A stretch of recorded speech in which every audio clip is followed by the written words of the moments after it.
Hello दोस्तों, आप सभी का स्वागत है मेरे यूट्यूब चैनल में। आज की कहानी है तो मेरा जुनून हो, भाग 55।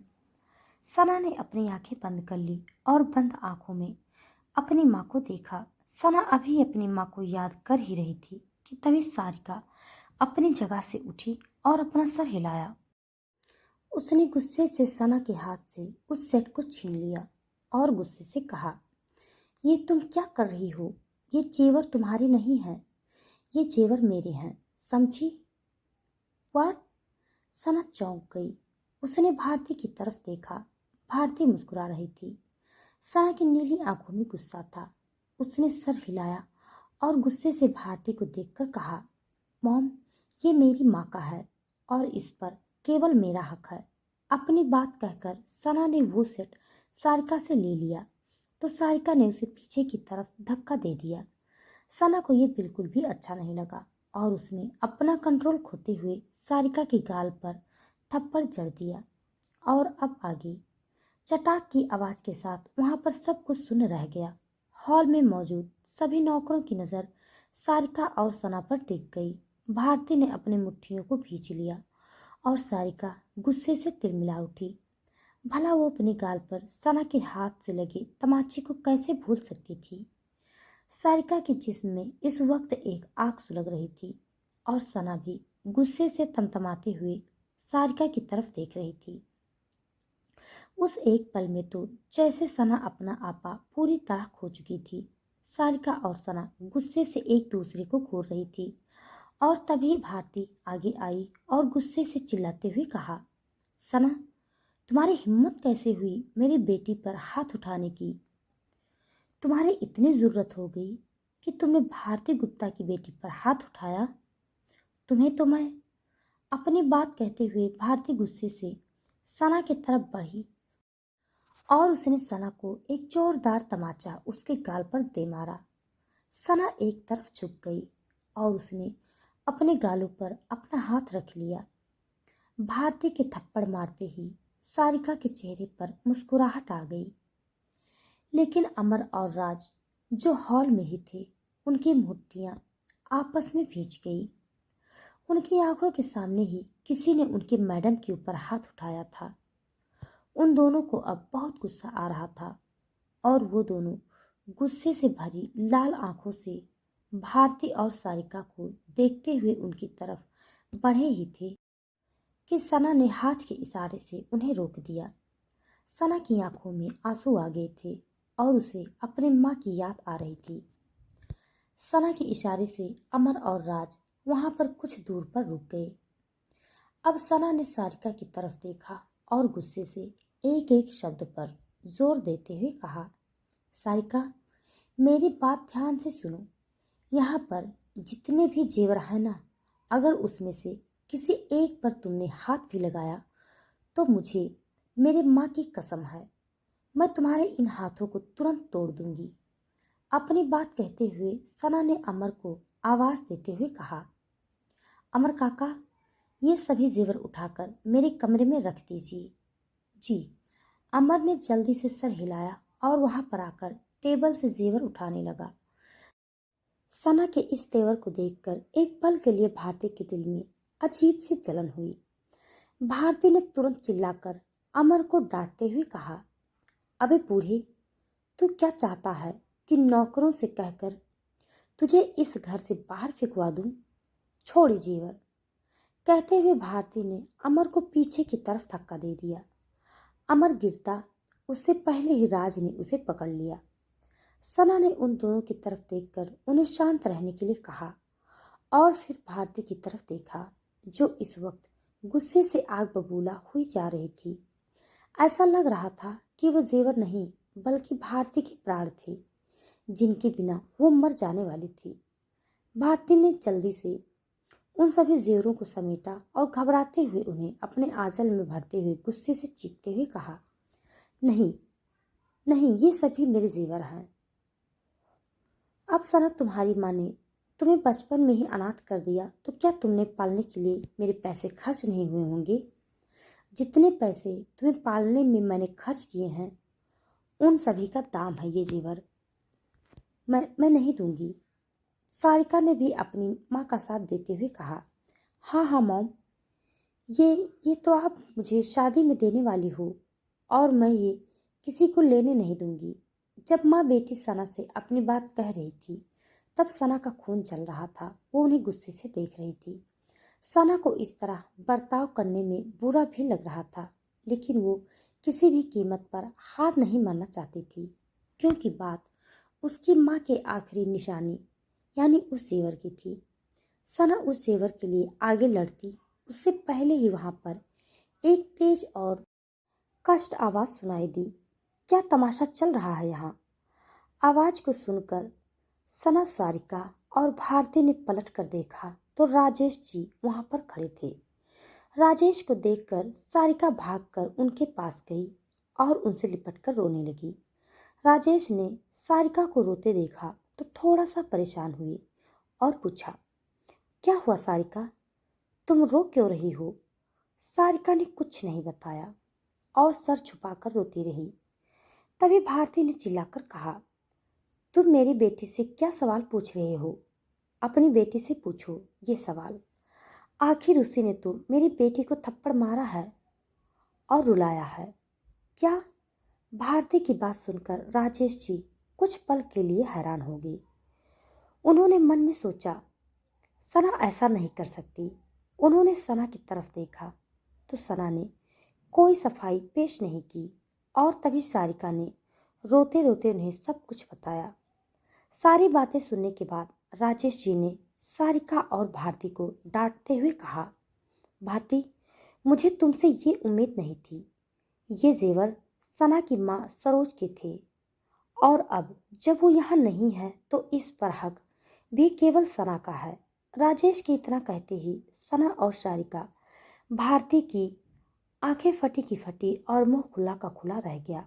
सना को तो यकीन नहीं हो रहा था कि उसके पिता उसकी तरफ से बात कर रहे थे। दूसरी तरफ सारिका और भारती को भी यकीन नहीं हो रहा था कि राजेश उसके विरोध में क्यों था। भारती ने गुस्से से चिल्लाते हुए कहा, राजेश, क्या बकवास कर रहे हो? होश में तो हो? हाँ, होश में अब आया हूँ और इसीलिए ये बात कर रहा हूँ। राजेश ने भारती को जोर से डांटा और फिर सना की तरफ देखते हुए खुद को शांत करते हुए कहा, बेटा, अपने पिता को माफ कर दो। जो भी हुआ उसे बदल तो नहीं सकता, लेकिन तुम चिंता मत करो। ये जेवर तुम्हारे ही हैं और तुम इन्हें ले जा सकती हो। लेकिन बेटा, प्लीज इस शादी के होने तक यहाँ रुक जाओ। जब सारिका की विदाई हो जाए तब चली जाना यहाँ से। राजेश की बात सुनकर सना ने उनकी तरफ देखा। सना की आंखों में एक बार फिर आंसू आ गए। उसके पिता ने इस बार प्यार से शायद ही कभी बात की होगी। सना को तो वो दिन याद भी नहीं था। वहीं सारिका ने जब देखा कि सना और उसके डैड के बीच इतना प्यार उमड़ रहा था तो उसे बर्दाश्त नहीं हुआ और उसने मन ही मन चिढ़ते हुए कहा, सना, जितना खुश होना है खुश हो लो, क्योंकि आज की रात तुम्हारी आखिरी रात होगी, इस घर में भी और इस दुनिया में भी। अपने मन में इतना कहते हुए सारिका अपना पैर पटकते हुए वहां से चली गई। तभी राजेश ने भारती के हाथ से सना की मां सरोज के सभी जेवर ले लिए और उसके हाथ में थमाते हुए कहा, लो बेटा, अपनी अमानत संभालो। राजेश की बात सुनकर और उस जेवर को अपने हाथ में लेकर सना काफी खुश थी और उसने धीरे से बुदबुदाते हुए कहा, थैंक्स डैड। राजेश मुस्कुरा दिया और सना के सर पर अपना हाथ फिरा दिया। सना के आंखों से आंसू की एक बूंद उसके गालों पर लुढ़की।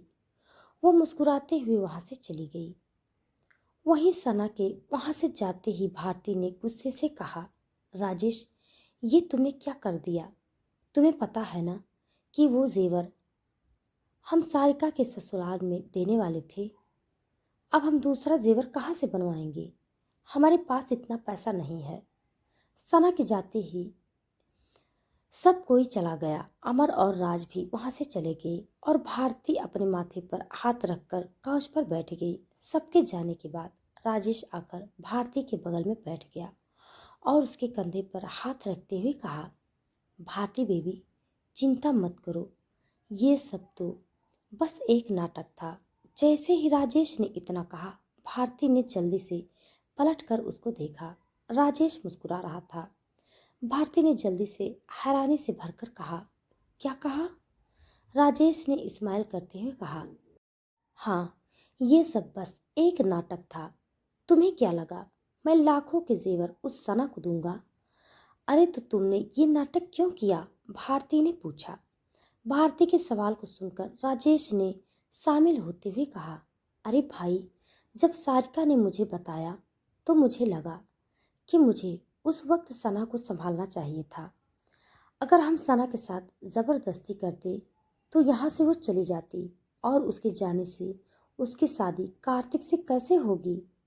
अगर शादी नहीं होगी तो तुम तो जानती हो ना, हम रोड पर आ जाएंगे। राजेश की बात सुनने के बाद भारती ने सर हिलाया। वो तो उस पल भूल ही गई थी कि अभी उसे सना के साथ अच्छे से पेश आना चाहिए। इस बारे में सोचकर भारती ने सुकून की सांस ली। दूसरी तरफ सना काफी खुश हो गई थी। आखिर उसे जो चाहिए था उसे वो मिल गया था। जेवर ले आकर सना ने संभाल कर अपने कवर्ड में रखा और फिर वापस नीचे आ गई। वहीं जब सना जेवर कवर्ड में रख रही थी तब उसे देखते हुए सारिका ने सना को जान से मारने का प्लान भी रेडी कर लिया था।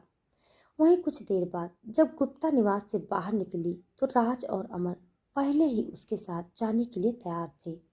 सना उनके साथ कार में बैठी और चली गई। आज नाइट में सना को ग्रीन प्लाजा होटल में जाना था कॉन्ट्रैक्ट साइन करने के लिए। लेकिन उससे पहले सना इस वक्त प्रिया और जैस्मिन से मिलने जा रही थी। लेकिन उससे पहले उसने शैली को कॉल किया और उसे रेडी रहने के लिए कहा। कुछ देर बाद सना ने शैली को पिक कर लिया। शैली कार में बैठ गई। उसके कार में बैठते ही सना ने देखा कि शैली के हाथ पर चोट लगी थी और बैंडेज बंधा था। उस बैंडेज की तरफ देखते हुए कहा, क्या तुम ठीक हो? तुम्हें चोट कैसे आई? सना के सवाल को सुनकर शैली ने अपने चोट की तरफ देखा और सर हिलाया और कहा, मैं ठीक हूँ, कोई चिंता की बात नहीं है। ओह, सना ने सर हिलाया। तभी शैली ने सना से पूछा, मिसेज कपूर, हम कहाँ जा रहे हैं? शैली के इतना पूछने पर सना मुस्कुराने लगी। फिर उसने शैली की तरफ देखते हुए उससे कहा, एक्चुअली आज कई दिन बाद मैं फ्री थी तो मैंने सोचा क्यों ना आज छोटी सी पार्टी की जाए। वैसे मैंने अपने दोस्तों को बुलाया है और फिर तुम तो यहाँ नई हो ना, तुम्हें लोगों से मिलना चाहिए। हम? शैली ने कहा। उसने देखा इतने अमीर आदमी यानी कि करीम कपूर की पत्नी और कपूर खानदान की बहू होने के बाद भी सना को कोई घमंड नहीं था। इस बारे में सोचकर शैली मुस्कुरा दी। कुछ देर बाद सना की कार एक रेस्टोरेंट के बाहर रुकी। अमर कार से बाहर आया और सना के साइड का दरवाजा खोला। सना बाहर आई और उसने शैली की तरफ देखते हुए उससे कहा, चलें?